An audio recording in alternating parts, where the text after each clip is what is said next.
চারাগাছ বিক্রির হাট বলতে বিভিন্ন ধরনের চারাগাছ যেমন ফলদ, বনজ, ঔষধি এবং শৌখিন গাছের চারা কেনাবেচা করার স্থানকে বোঝায়।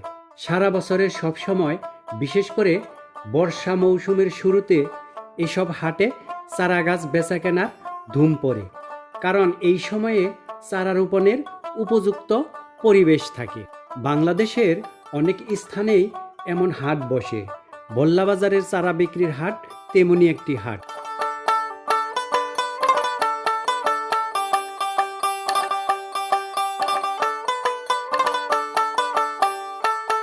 ঐতিহ্যবাহী বল্লাহাটের দৃশ্য এটি। অসম্ভব সুন্দর অপূর্ব এই দৃশ্য Balla coronation high school and college মাঠের পূর্ব দিকে পুকুরের পাশে বিভিন্ন ধরনের ফুল, ফল, শাকসবজির খুচরা এবং পাইকারি চারাগাছ বিক্রির হাট। এখানে ক্রেতাদের চাহিদা অনুযায়ী 2-1 পিস থেকে শুরু করে যার যত পিস লাগে তত পিস চারাগাছ পাইকারি দামে বিক্রি করা হয়।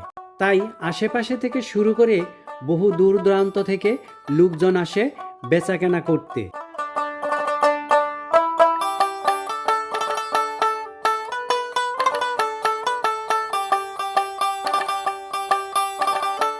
সপ্তাহের শনিবার হাটের দিনে হাজার হাজার টাকার চারাগাছ বেচাকেনা হয় বল্লার হাটে। এখানে মেহগনি, শিরীষ, একাশি, চম্পল, পেয়ারা, জাম, জামরুল, আম, বরই, আমড়া, লিচু, জলপাই, তেজপাতা, কদবেল, আতাফল, ডালিমসহ অন্যান্য বনজ ও ফলদ এবং বিভিন্ন প্রকার শাকসবজির গাছের চারা বেশি বিক্রি হয়। বিভিন্ন এলাকা থেকে বিভিন্ন শ্রেণী পেশার মানুষেরা চারা গাছ কেনার জন্য এই হাটে আসেন। এই হাটে সকাল 9টার পর থেকে শেষ বিকালের শেষ সময় পর্যন্ত আগত ক্রেতা সাধারণ তাদের পছন্দের ও শখের গাছ কিনে বাড়ি ফিরে যান।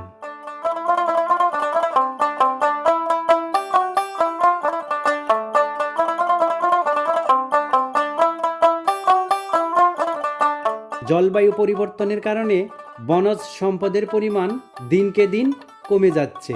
এজন্য বেশি করে গাছ লাগাতে হবে। পরিবেশ বান্ধব গাছ থেকে আমরা অক্সিজেন এবং ফল থেকে বিভিন্ন ধরনের পুষ্টি পেয়ে থাকি।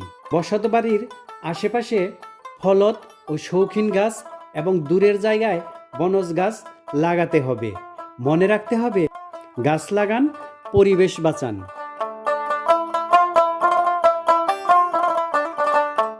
ভিউয়ার্স, আমার এই ভিডিওটি দেখে কেমন লাগলো তা অবশ্যই কমেন্টস করে জানাবেন, লাইক দেবেন এবং সাবস্ক্রাইব করবেন। আর যদি আগেই সাবস্ক্রাইব করে থাকেন তাহলে অসংখ্য ধন্যবাদ। আপনি আপনার নিজের জীবনকে ভালোবাসুন, সুস্থ থাকুন, সুন্দর থাকুন।